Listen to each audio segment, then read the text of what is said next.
departe, sus pe vârf de munte, să las totul în urmă, prietenii și multe. Să fiu eu cu mine, să mă liniștesc, departe de lume să mă regăsesc.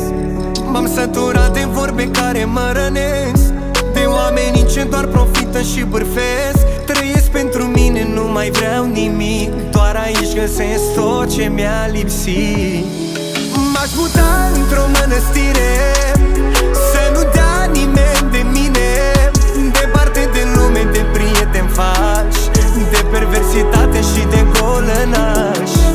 Cine vrea să mă bârfească, să-mi vină sus să mă găsească, să mai afle noutăți, să dea veste iar la toți.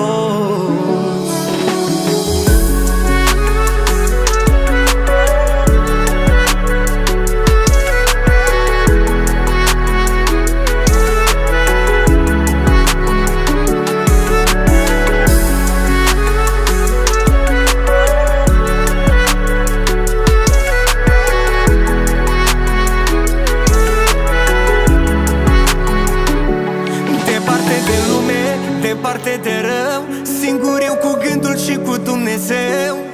Nu mai vreau prieteni, nu mai vreau frății, vreau doar liniște, o dau pe toți banii. Ce perversă e lumea și rea, când au vreo belea, ei te vor suna.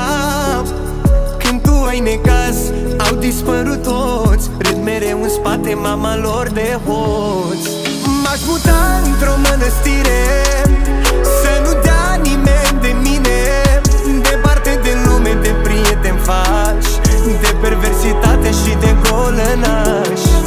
Cine vrea să mă bârfească, să-mi vină sus să mă găsească,